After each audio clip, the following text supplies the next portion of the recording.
to supervising sound editor Dan Laurie.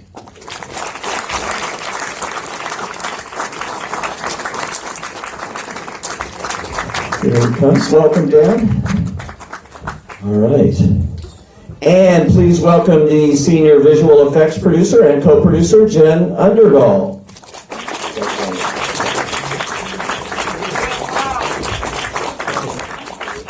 All right. And hello.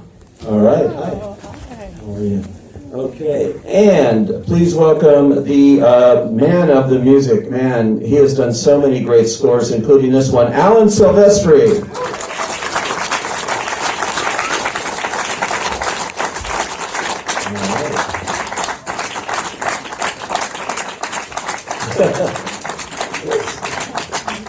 How are you, Alan? I'm doing well. All right.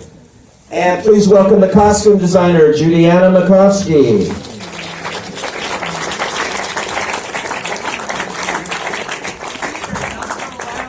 Okay, we'll do it a little way. Okay, I just want them to hear back there.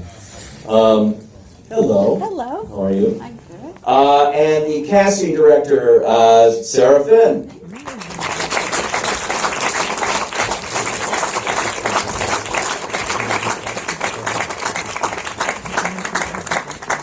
Hello. How are you? Hey there. And executive producer, Trinh Tran.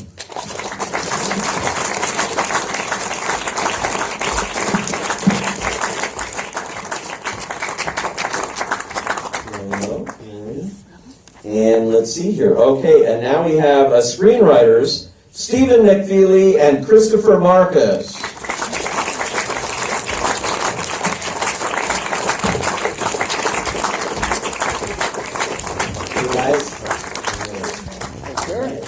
Okay. Well, Mr. Marvel himself, he's got the most extraordinary track record in the history of producers in Hollywood. I can tell you that much. Please welcome Kevin Feige.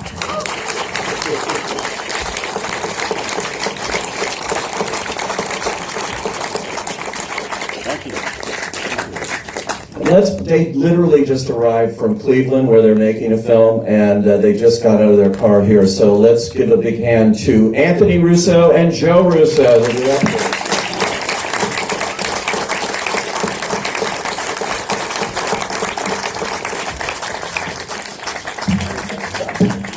All right.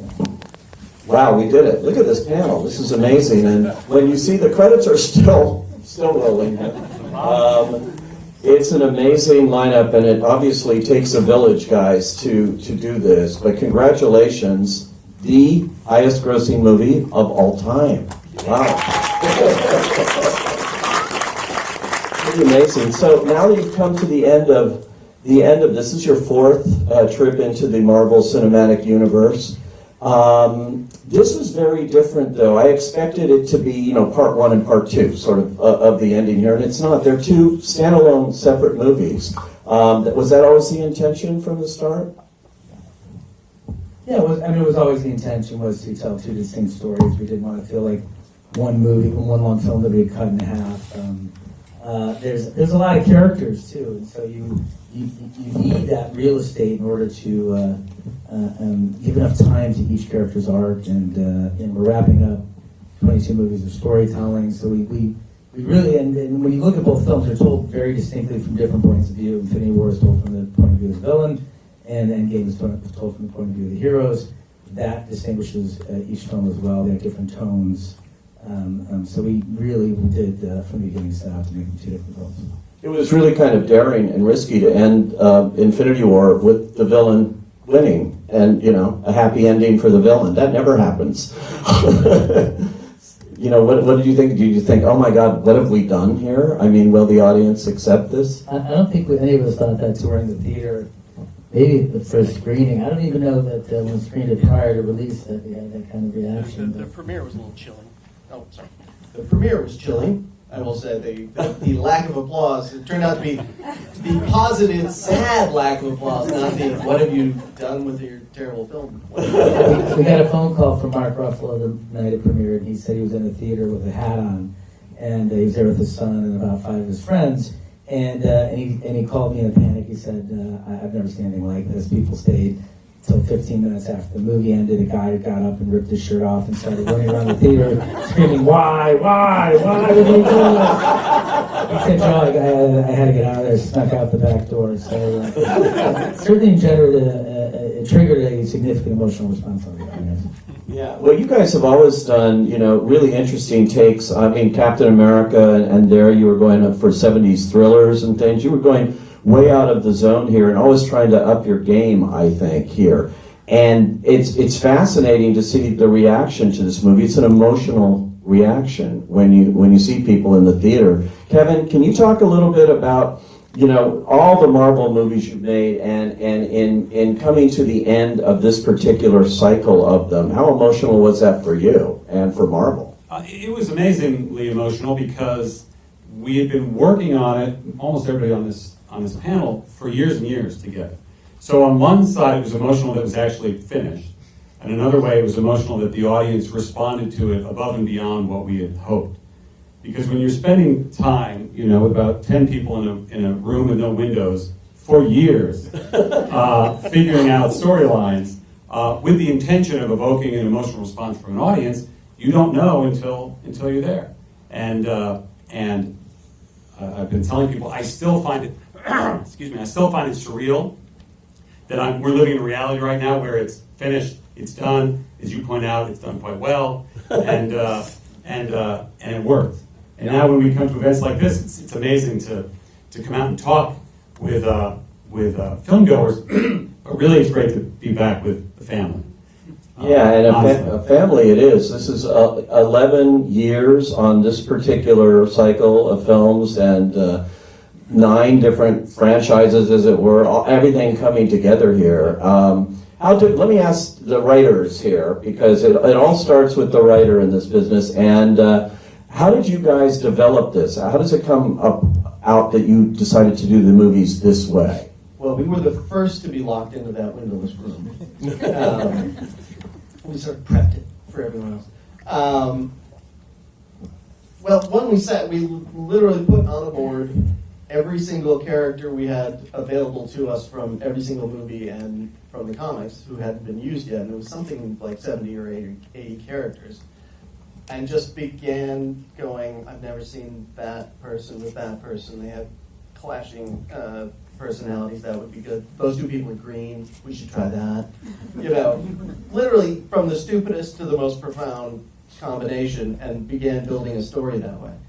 But I think what gave it an engine and a reason for existing was what you said, was the snap at the end of the first movie, because it defined the first movie as Thanos' story because he wins, and it defined the second movie as, how do heroes lose, and what does that mean to them on a personal level. And so once that got set in stone, a story began to tell itself. And Marvel, Kevin primarily said, it's okay to say goodbye to people. Those are we inherited 3 or 4 things: Thanos, the snap, because it was one of the most significant things Thanos, the character, does, and saying goodbye to a bunch of characters, particularly the old school, the original 6. So when you have that, you say to yourself, all right, I have something like 6 hours of movie to use, and how can we put them on a journey that justifies saying goodbye to them? So Chris is right, we would put people together because we could get maximum interest out of them, but mostly we were trying to figure out how to tell a journey that is worthy of ending them after 22 movies. How do you decide who's going to die? Who makes that decision? No. We can make all the jokes about contract negotiations. Be here all day, but it really is whether their story has come to a conclusion or not. We didn't cut anybody off permanently who had more to say. Tony came to the end of his arc. He was repaired. The damaged guy you met in Iron Man everything got finally fixed. Steve was finally fixed. Natasha had achieved what she needed to achieve. So those deaths they're oddly positive deaths. They're heroic, self-chosen sacrifices by characters who, we specifically did not want in the second movie to have them feel tragic. Right. They're sad, but they're triumphant. So if you didn't fit that bill, we kept you alive. What I love too is the level of humor you guys are able to weave in here to get that tone right in this movie, which is so emotional, a lot of action and everything else, and then to get the humor in with the various characters here. Hulk, Bruce Banner is very, very funny in this. A lot of good stuff, and of course Thor. He's let himself go, and It really is we're trying to celebrate the humanity of the characters. That's what we're doing, is trying to go underneath the costumes to explore who they are as people, what are the flaws. Those are the things that are interesting to us, to all of us sitting up here. And I think, and humor is an essential nature of that. One, for relief from some tragic events in the movie, and two is it's self-effacing. I think the true agenda of these films is to put a couple hundred people in a theater together to have a common experience where they're sharing in a common emotional experience in a way that very few movies can elicit. And I think if there's anything that all of us are the proudest of up here, it is that. And the reactions that we felt when we screened this movie opening weekend and went around to a few theaters to greet audiences and watch them watch the movie, it was the most profound moment of our careers, I can say, and I think all of our careers. It was I'd lie if it had brought a tear to my eye, and so I think as part of that process of discovering humanity and trying to share that with audiences around the world, humor certainly plays an essential part of it. What I loved when I saw this movie the first time was at Disney Studios. When the press screenings, they do like 3 or 4 a day to get everybody in, and they're all packed, which is amazing. There's no press screenings like that where they can do that, but everybody waits, because they always wait. You were probably waiting, the few people here who hadn't seen the movie. You're probably waiting, don't roll the credits while you're introducing people. I know there's going to be stuff. I know, you're waiting, and I'm just sitting there going, don't do it.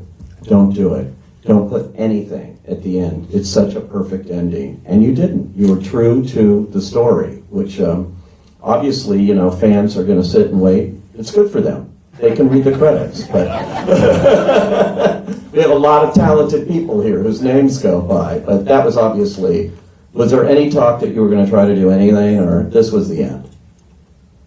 This was the end. Yeah, no, this was good. We all had a collective sense that we wanted to really commit to ending the story, and we tried to put ourselves in a place psychologically to do that, and not the one of the great things about making these movies for the past several years is the ability to think forward in terms of where the story goes.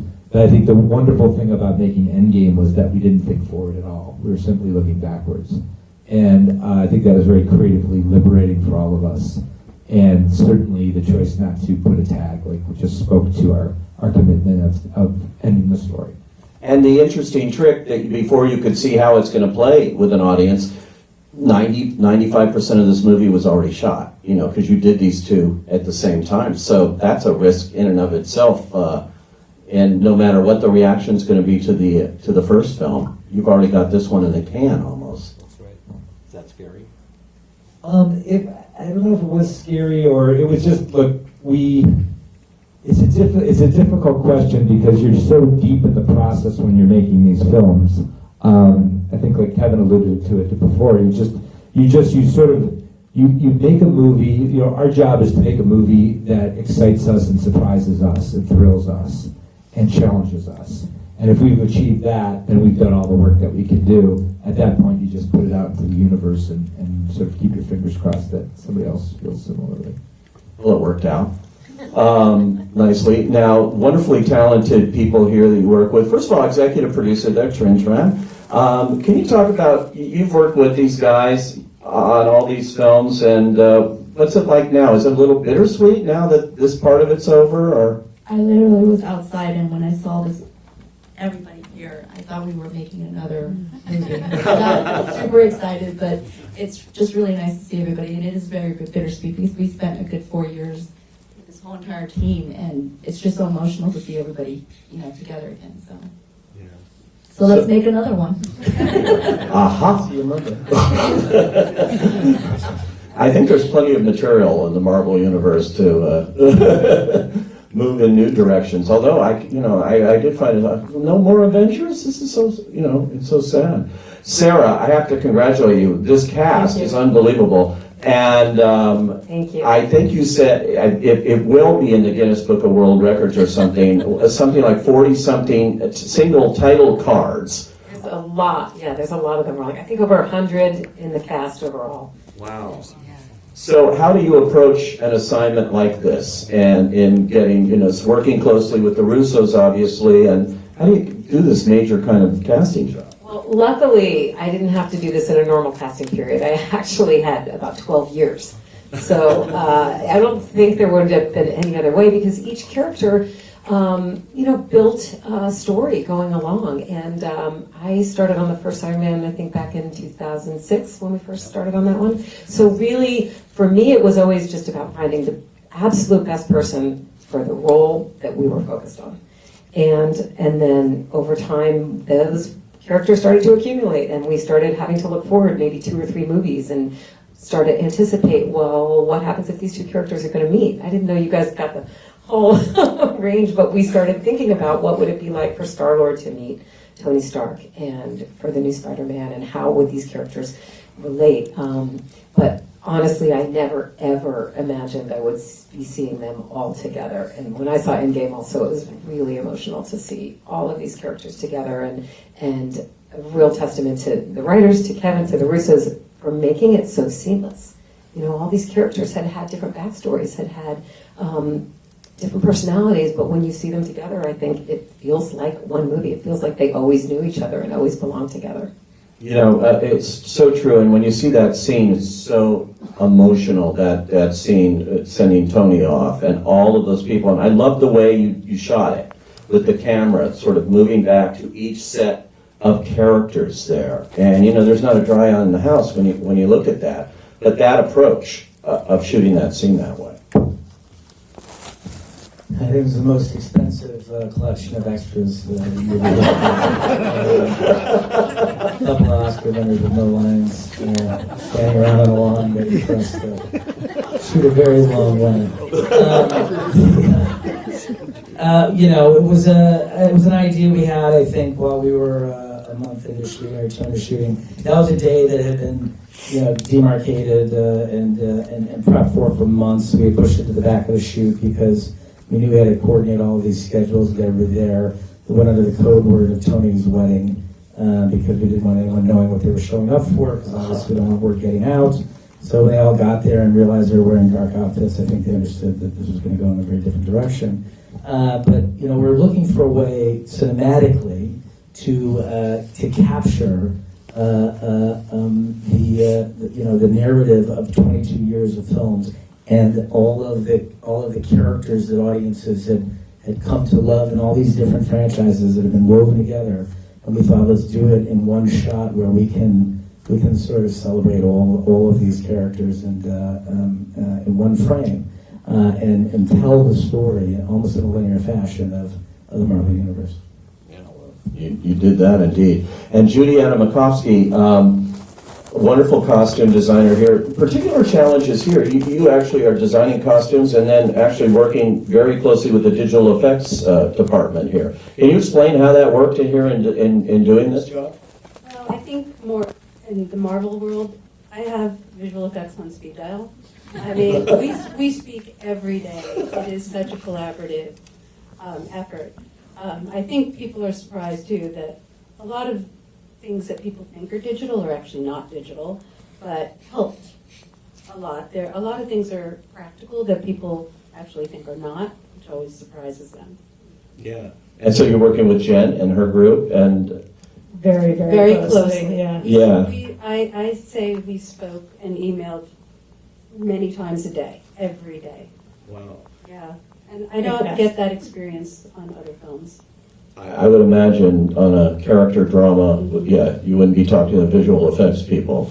But here, it's fascinating to me, you know. It is. It's a wonderful collaboration, and not only with visual effects, but also with concept artists at Marvel. I mean, we all do everything together, and that's, again, it's sort of a family situation. We have giant meetings that we're all in, and everybody gives their opinion, and you work it out together and figure out how to do it. And I think it's rare that you get to be so collaborative with every other department. Yeah, what was your personal biggest challenge in terms of all these actors? Who was the toughest one for you this time? I don't think there was anyone in particular who was tough. I think the toughest thing we talked about was the wedding, where I'm fitting people and they have no idea what I'm fitting them for. And I'm just like, trust me, you're going to be wearing black. And, you know, this is what I think you need to be wearing. And literally everyone was very trusting. They didn't really ask. I had a couple actors who tried to test me what was happening, which I've been told I'm like Fort Knox and never tell. But I think that was the biggest challenge. And I have to say, the day that we shot it, I've never seen a base camp as big as that base camp. There was Base City. There were so many trailers for all the actors and hair and makeup. It was probably one of the most exciting times I've ever had on a set. You just stood there and went, wow, look at this. I mean, this will never happen again. No, it was sort of, it reminds me of that old MGM shot of all the stars on that lot. They got them all together in one place. That's what you did here. Exactly in the same way for this day and age. Yeah. You probably never will see that again, or it's going to cost you a lot of money. Alan Silvestri, I told you out there, I'm a big soundtrack collector. I've got 4 shelves of Alan Silvestri scores from Back to the Future and Who Framed Roger Rabbit, and on and on and on. Just so good. Talk about scoring this, because you've been in this business a long time, worked with a lot of movies. Well, the first thing I want to say is we were about to go in to record at the very end, and someone walked up to me and asked me if we were recording the wedding today. But I had never heard the joke. And so I'm trying to think of where the wedding is in this movie. I came to find out about the code word. You know, being up here with this amazing group of artists, filmmakers, human beings, you know, probably my biggest overall impression of this whole experience was, yeah, I've worked on some successful films, and you know, when you're working on a good film with great people, you can kind of have this sense that this is a good film, but you never know what's going to happen when it rolls out into the world. This was a very different experience, certainly Infinity War and Endgame. The expectations for these films were overwhelming. And you know, when they speak about musicians, they speak about how a musician plays music. It's a very interesting point of view, because when you have almost 100 musicians at Abbey Road recording the score for Endgame, it's very expensive. There's an insane amount of pressure on these people, and yet they walk in, they take their instruments out, and they play. And that's what this group did with these 2 films, and it was amazing for me to see how they all did it. They had to somehow get beyond this crippling expectation for these films, and they had to somehow play and allow this creative process to happen. So it's a great reunion and a great chance for me to see everyone here. It was an extraordinary experience. I've never had anything like it, and most likely never will again. Yeah. Dan Laurie, at the end, I got to ask you, I saw you out there and you said, well, what are you going to ask me tonight? I go, like, well, you know, what do you want me to ask you? And he goes like, nothing. And I said, no, I'm going to ask you something. As supervising sound editor, sound editing is the most misunderstood thing, first of all, in movies, and it's the most interesting to me. You guys are magicians, and what you do, and when you really see and when you really hear it explained. So talk about your biggest challenge here on this one. I think the biggest challenge on these shows are the fact that A, it's a huge film. B, we had 40, I can't remember, there's 40 different characters, all with evolving sound design, which all has to be addressed. I think that one of the biggest challenges is the fact that we're telling a story here, and we don't want to blast everybody away with sound. You know, dialogue is king in a show like this because we don't want to lose the audience. Excuse me. So that is a big challenge, shaping the dialogue with the music and the effects, so we can continue, so everybody can understand what's going on. So that is a huge challenge for us, which I think we achieved. I don't think people's ears are bleeding here. So yeah, for me that is the biggest challenge. But then there was 40, as I said, 40 different characters which we had to address. All that, they're all from the Marvel universe. They're all coming in on this show, and we have to look at their visual effects and design stuff for that. And sometimes we don't see these visual effects for a long time. So, I mean, the time machine, for instance, that was evolving throughout the period that we were there. So we'd have to address it every time we saw it. And then sometimes you see it, and, you know, Jeff Ford, the picture editor, would explain to us what's happening. And sometimes he was not right. You know, because he doesn't know either. He has a blank canvas, and he knows what's going to happen. And suddenly we have to design more. And this goes on right to the very end, so that is a massive challenge, yes. So you had a lot to say. There you go. That's good. Yeah. And Jen, you're talking about working so closely with you and, you know, having a lot of the stuff he needs there, waiting for that. So it's so important, the coordination between the two of you. Yeah, absolutely. I mean, with every department, because what everybody is saying is the common thread. These things are so complex, and the weight of getting it all done is so enormous. And so with everything that we have to do, we have to make sure that we are realizing everybody's vision from the very beginning with the viz dev guys, and what does that look like visually, art department, costumes, everybody across the board. We are constantly trying to weave into our visuals their vision. And so, yeah, and things evolve and they take shape, because sometimes you don't know until you see it what you're getting, so that needs tweaking, and just the scope and scale of this thing was incredible, so thanks for your patience. And you mentioned the time machine. I love that aspect of this movie, and particularly with Chris Evans' character and the way that went, very poignant and beautifully acted and unexpected. You know, you like to be surprised by these movies, and when they do it, you know, it's really something special. So congratulations to all of you. Now, let's see if they have any questions out here. If you guys do, raise your hand. And if there, you got one, okay. Alan, did you have finished visuals that you were scoring to, or did you, a lot of times there's just mock-ups that you were scoring to? Actually, Joe and Anthony said I should get a final version of the film this next Friday. I got it on my phone. You know, that's one of the challenges, and everyone up here had to face that every step of the way. And you just, you know, it is the nature of this level of process, and you just do your best, and hopefully the craft side of your particular part in this equation is at the point where you can make adjustments very last minute.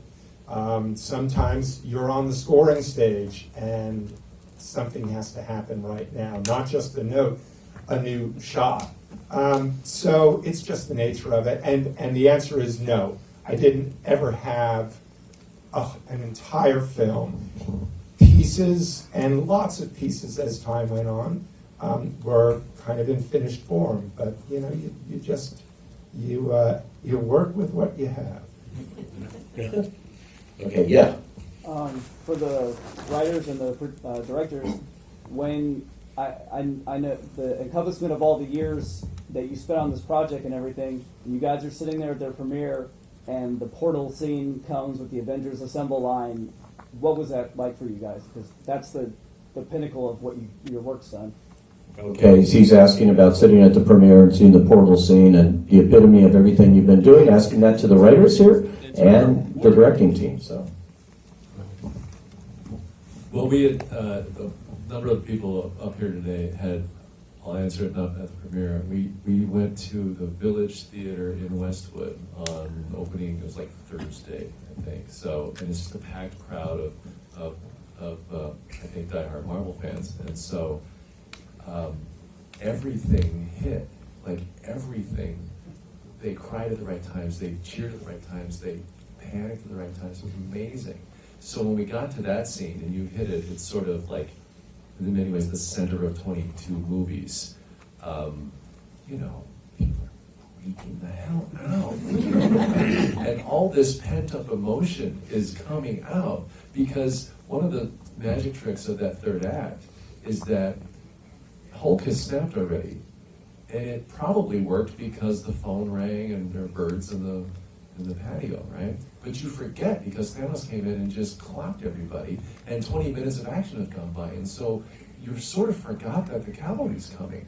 And when they do, it just floods out of you, or at least many of the theaters I've been to. So that's the moment I cherish, is being with a crowd of regular theater goers and watching it just, aces. It's the same screening Joe was already alluding to. It was, there are a lot of moments that people tear up at in that film and the ending. That was the one that would get me, even from its very roughest forms, because of how it played so well in the film, and because I was like, well, there's my entire career. 3 shots. Right there. Amazing. You guys have anything to add to that? No, I mean, other than the fact that is an essential moment, obviously, in all of the films. And I think it's because it's all the characters come together. And I was just sitting here listening to Alan talk, thinking about, I think in your question, sort of the metaphorically tied all this together for me. I was sitting here thinking about how these movies were a very, very difficult process for everyone. It was 4 years of making two of the hardest films I think that have ever been made, two of the most expensive films that have ever been made, back to back. And they're really the very definition of collaboration. And all these people up here are the best in the world at what they do.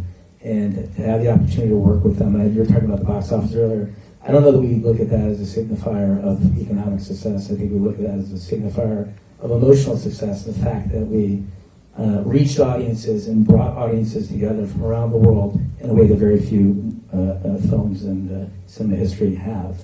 And that was the goal, and I just want to express my heartfelt thanks to everyone up here for the incredible work that you did over some of you over a decade, and that's a stunning achievement. Okay, we have time for like 1 or 2 more. Yeah, so go ahead. Yeah, with the cap on right there. Awesome. I want to say thank you guys for creating all these films. They've been a helpful part of my life. And going back to the whole us being artists and being human beings, before you go on your day, it's important to love yourself and to take care of yourself. So this is for everyone. I'm very curious. What is your routine like in the morning, or your self-care that you do before you go out into your day? Okay. Does anybody want to take that? What do you do in the morning before you go to work? Well, I can go. Yes. I can go. I get up in the morning, Sandra and I make a cup of coffee, and we take a beautiful walk together. That's nice. And then I come back and I kiss her goodbye. And I go into one of those rooms with no windows. And I see her much later. But it's kind of a religion for us, because you're absolutely right. You have to find a way to self-care with all this demand on you, and it can be something very small as long as it's yours. it can really help all the rest of it. All right. Yes.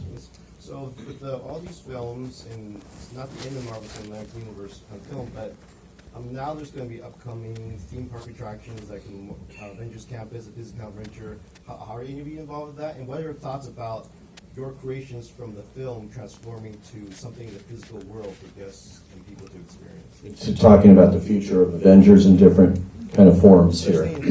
Well, for me, it's another one of those pinch yourself, dream come true moments, because I love those Disney theme parks, and that's what we did as a family when I was growing up in New Jersey. We'd go down to Florida once every few years, and even before Disney bought us, we'd be on the set of, say, in Heimdall's observatory making the first Thor, and you'd go, what a shame that you build it, you take it down after you're done shooting. And we would say things like, this could be an amazing cue for an Asgard attraction at a Disney theme park.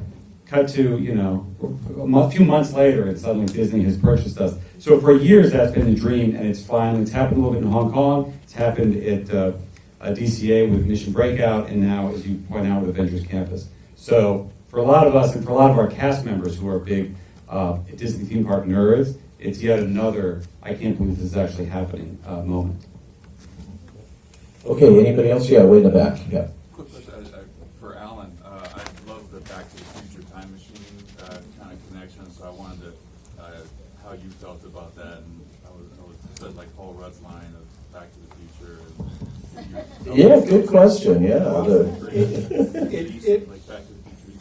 It was fantastic. I actually, when the film came out, I did call Mr. Dale, who had not seen it yet, to just let him know there was something special awaiting him. But I was sitting next to Mr. McFeely at this spectacular Thursday evening screening, and he's right next to me, and this comes up, and the audience they're just having the greatest time, and he turns to me and he goes, I can't believe I'm sitting next to you while they're saying that line. So it's just fantastic. I love those filmmakers, and the way their work was referenced in Endgame was an honoring of their work, so it was just a lovely thing for me to hear, and I couldn't wait to share it with the Bobs.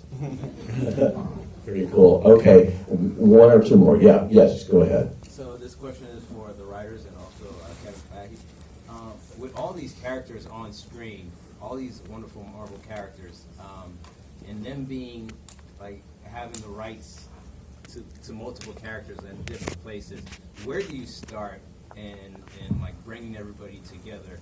Do you tell the writers to just write the story, put in whatever characters that you want, and then we'll pursue the rights to those characters, or do you start with having the rights first and you go to it? Well, for the most part, yes, we just have the rights to most of the characters. So the 40, 80 that went on the wall were ones we had. So on this movie, it was rather simple. There'd be, whenever there's a new character, we'll look and make sure. But for the most part, it was fine. On Civil War, I'm sure you've heard that was the big question on whether we would get Spider-Man or not. So all two people are here, two people are there. Spent a long time doing versions with Spider-Man, doing versions without Spider-Man, just in case. So with Spider-Man was better. It was. We're so happy Marvel's back with Spider-Man. The thing about, like, especially with these movies, we have so many characters feeding in from every franchise that the thought of bringing in somebody who hasn't appeared before is just prohibitive. You're like, I have an Oscar winner who has no lines in this scene. We're not bringing in, Machine Man. Hey, William Hurt something to say. So, I think now that we've cleared the decks somewhat, now it's, time for Kevin to go digging through the archives, see who's left. Interesting. Okay, and last one right there, yeah. I'm very interested in the logistics of planning 22 stories And I'm curious if there's going to be a book on the project management that involved in planning all of that out. Okay, he's really interested in coordinating 22 stories, and if there's going to be a book talking about it. There's a book that's been in the works for a while that I think is a broader overview of the Infinity Saga. But as a film fan myself and somebody who loves reading about film history, I've learned you don't really get the true story until about 30, 40 years after the movie's out. The Space Odyssey made in 2001 book, which just came out 50 years, it's pretty good, it's pretty detailed. People won't talk about this stuff a few years afterward. I can be bought. Well, I think everybody in this room just got the truth. We just got it right now. So thank you so much for coming out here and sharing all this.